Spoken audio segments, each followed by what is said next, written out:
This meeting is being recorded.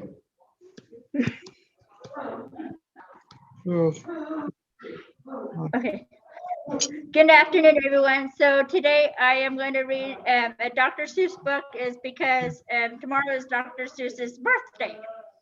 And later on after I read this, I'm going to talk about some facts about Dr. Seuss. So this story is called And to Think That I Saw It on Mulberry Street. When I leave home to walk to school, Dad always says to me, Marco, keep your eyelids up and see what you can see. But when I tell him where I've been and what I've seen, he looks at me and sternly says, your eyesight's much too keen. Stop telling some outlandish tales. Stop turning minnows into whales. Now what can I say? When I get home today, all the long way to school and all the way back, I've looked and I've looked and I've kept careful track, but all that I've noticed except my own feet was a horse and wagon on Mulberry Street.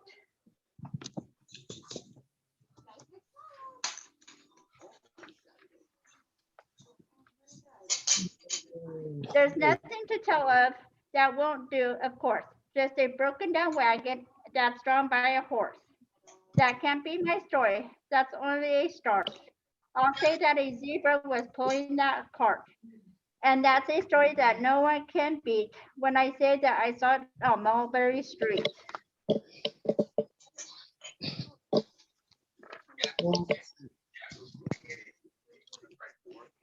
Yes, zebra is fine, but I think it's a shame. Such a marvelous beast with a cart that's so tame. Their story Hi, Marlissa.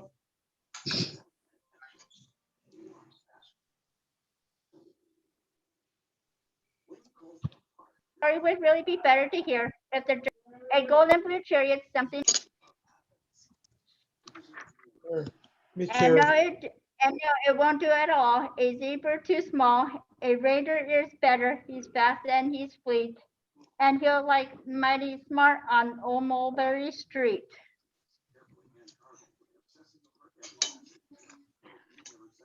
Okay. Yeah. Hold on a minute. There's something wrong. A reindeer hates the way it feels. To pull a thing that runs on wheels, he'll be much happier instead if he would pull a fancy sleigh.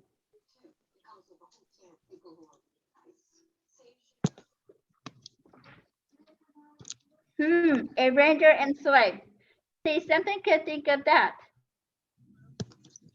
Jack or Fred or Joe or Nate. Say even Jane could think of that. But it isn't too late to make one thing change. A sleigh and an elephant that is something strange. I'll pick one with plenty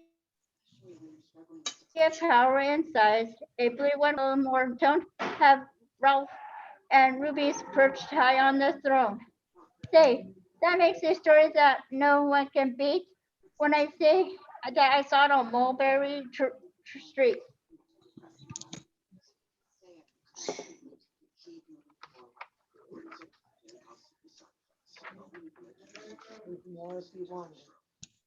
But now I don't know. It still doesn't sound right. An elephant pulling a thing that's so light would whip it around in the air like a kite. But he'd look simply grand with a great big brass band.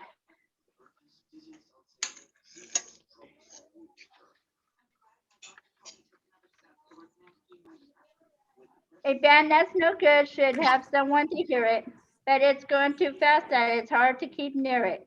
I've been on a trailer. I know they wouldn't mind if a man sits and listens while hitched on behind. But now it isn't fair. Is it fair what I've done? I bet those wagons weigh more than a ton. That's really too heavy a load for one beast. I'll give him some helpers. He needs two at least.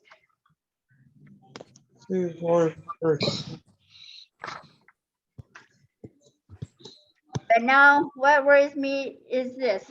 Mulberry Street runs into bliss. Unless there's something I can fix up. There'll be an awful traffic mix-up.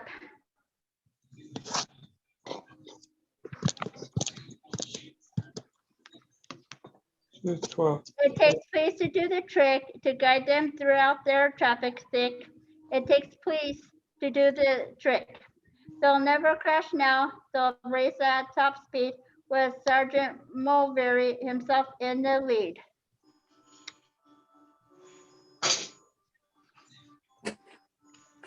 The mayor is there, and he thinks it is grand, and he raises his hat as they dash by the stand. The mayor is there, and the aldermen too, all waving big banners of red, white, and blue. And that is a story that no one can beat. When I say that, I saw it on Mulberry Street.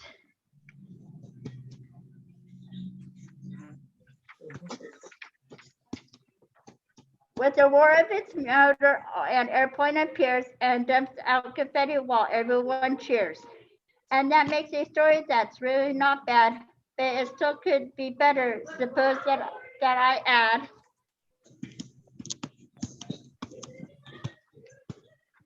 a Christmas who eats with sticks, Chinaman who eats with sticks, a big magician doing tricks, a 10-foot beard that needs a comb. No time for more, I'm almost home.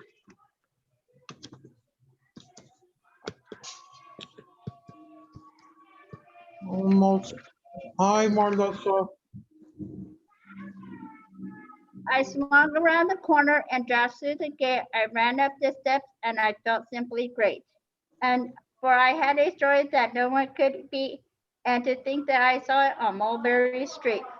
But Dad said quite calmly, just draw up your stool and tell me the sights on the way home from school. There was so much to tell, I just couldn't begin. Dad looked at me sharply and pulled out his chin. He frowned at sternly from there in his seat. Was there nothing to look at? No people to greet? Did nothing excite you or make your heart beat? Nothing, I said, glowing red as a beet, but a plain horse and a wagon on Mulberry Street. Now a plain horse and a wagon on Mulberry Street turns into a story that no one can beat. What? Yay! And now I am going to go and get the facts about Dr. Vanessa's bringing him. Oh, she had to write some down. Okay. Hi, Vanessa.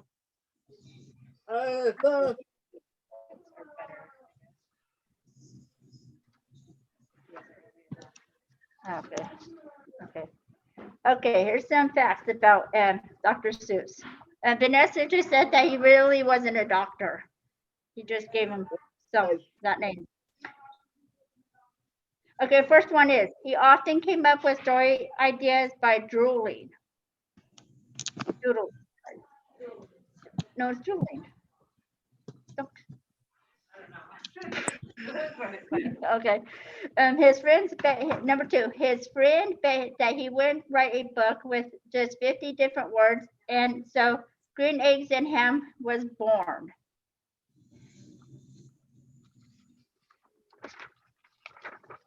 Number three, he kept a closet full of wacky hats. Whenever he was stumped writing, he'd put on a suitable hat to help the words flow. Number four, it took him over a year to write Cat in the Hat, and it only uses 236 different words.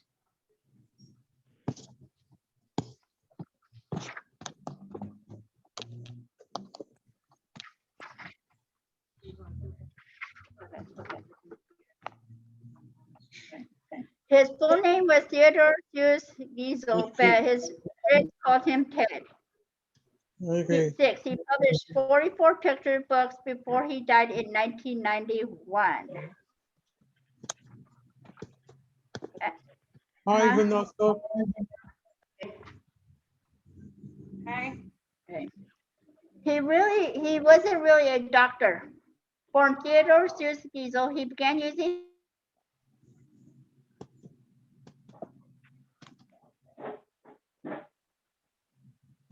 in the title while still in college and earn more credit. Can you just do that? Tell someone you're actually a doctor now.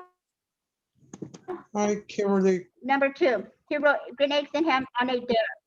Challenged by his publisher to write a book using only 50 different words, Dr. Seuss decided to tell the story of a picky eater, like many of the children reading his books, who continued to refuse the colorful food offering laid before him.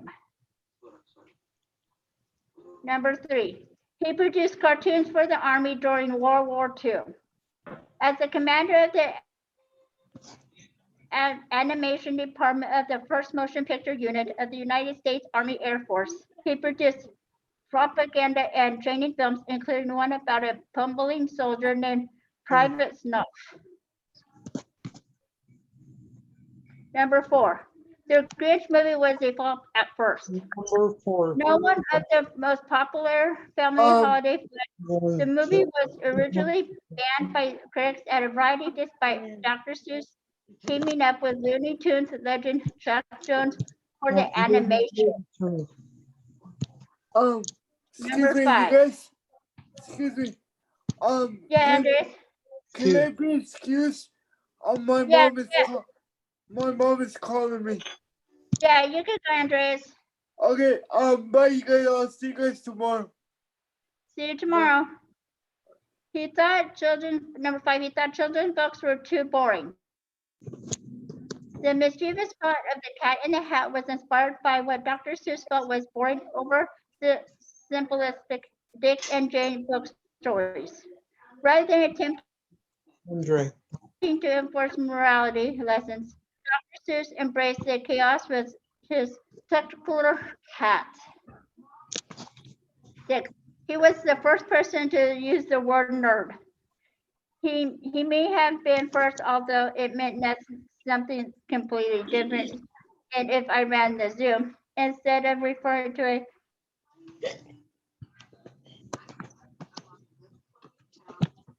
bright Onyx, the nerd was described as a. Number 7, he tried writing for grown-ups too. In 1939, the 7 ladies 39.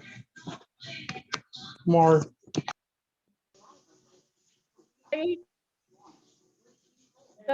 got Bear's family featured semi down to his being unable to draw enough. He tried the adult audience again in 1986 with Your Old Ones, which joked about all the things that happens as we reach old age. Great. He started out in advertising.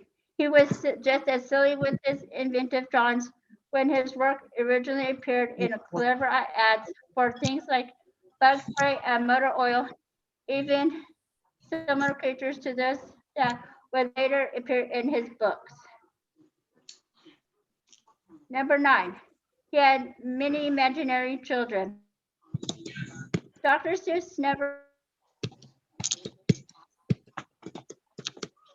already had to from a previous relationship. Ironically enough, he was actually worried of little ones due to their unpredictable nature. However, he would also boast about his own make-believe kiddos whenever he heard his friends bragging about theirs. Most notably, he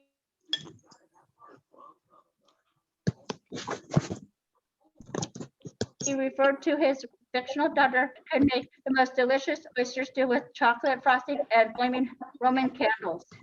Chocolate. Number 2, One chocolate. he had a large collection of hats, like the hat in his most famous book.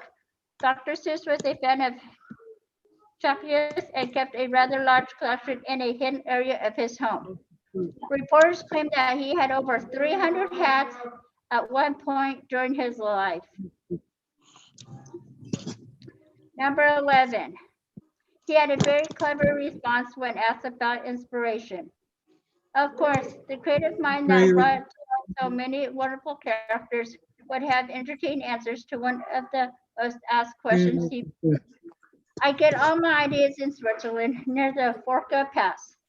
There's a little town called Glitch, and 2,000 feet above Glitch, there's a smaller hamlet called Uberglitch. I go there on the 4th of August every summer to get my cuckoo clock fixed. While the cuckoo is in the hospital, I wander around and talk to the people in the streets. They are very strange people, and I get my ideas from them. Did we miss any of your favorite facts about the beloved author?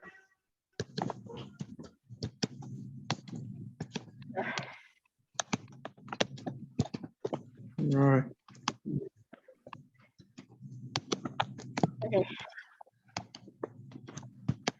Was that all the facts? Hi,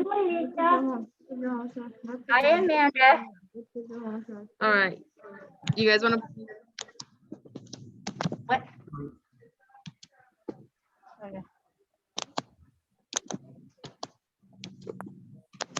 Hi, Marlissa. Hi, Amanda. Hi, honey. Hi, Amanda. That's Dr. Seuss. Yep. Man, he was heckin' young. Looks like it. All right. You guys want to play a quick game? Yeah. Okay. Hi, Box. Hi, Buggy. All right. So we're gonna play a quick game. Hi, Panda. No. Hey, gang. All right. So these are some of Dr. Seuss's most famous characters. Can you guys name who number 1 is? Who's this guy? I never read his book. You never read that book? No. Let me see if I can give you guys a hint. Let's see. What book is it? Nope, not Horton. He's from a book that's about turtles. You guys know his name? No. It is Dr. Seuss, but what's the turtle's name? Yertle the Yertle the turtle. Good job. All right. Let's see. What about number 3? What's this guy from? The Lorax. The Lorax. Good job. The Lorax. Yep, the Lorax. Okay. What about number 4? Who's this guy? Green eggs and ham. He's from Green Eggs and Ham. What's his name though? Sam. Damn. Sam. Very nice. Very nice. I'm not sure what this guy's name is. What's number 5? Do you guys know? Hi. Hi, Shannon. Do you guys know who that moose is? No. No. Hi, Zeke. Okay, I cheated. I Googled it. So apparently his name is Hi, Thidwick. Thidwick, the big-hearted moose. So that's Thidwick. What's up, guy? All right. What about this guy? Who's number 8? I read the books, but I never actually know the names. Who's number 8? Who is that?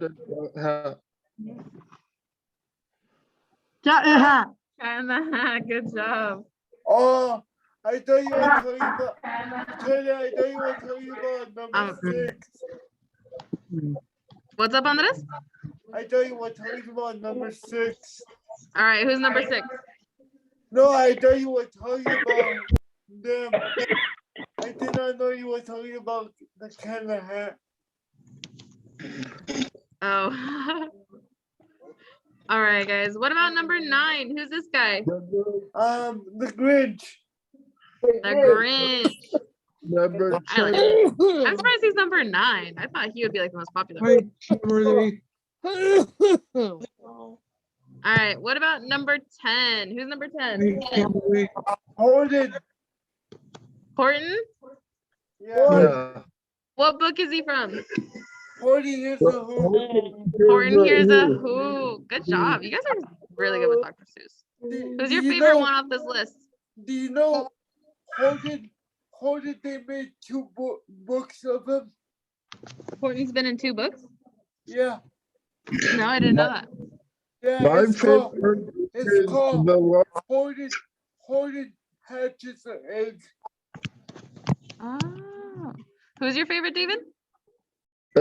Number 3, the Lorax. The Lorax. I think the Lorax is my favorite too. He speaks for the trees. Yeah, he does. What about you, Boggy? Who's your favorite? Alyssa says Cat in the Hat is her favorite. Cat in the Hat's your favorite? Cool. You watched the movie when you were a little girl? Cool. Sorry. Boggy, who's your favorite? Auden. Your favorite. I know. Please. You don't know? They're all good. Yeah. What about you, Travis? Do you have a favorite one? I feel like you like the Grinch. Do you like the Grinch? Yeah, I knew it. How about you, Shannon? Like the Grinch. All right, guys. Well, those are 10 of Dr. Seuss's most famous characters. How about you, Shannon? What's your favorite? I think the Lorax is my favorite. I like that he speaks for the trees and he's a short little guy. I think he's my favorite. Oh, okay. Alyssa said her favorite's Cat in the Hat. What about you, Marlissa? Who's your favorite? Yeah. What's my favorite? I don't know. Yes.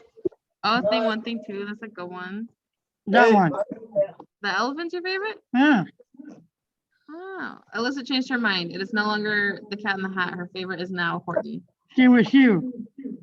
Okay. All right, guys. Well, thank you, Marlissa, for class and for reading us that book. Has anyone heard that book before?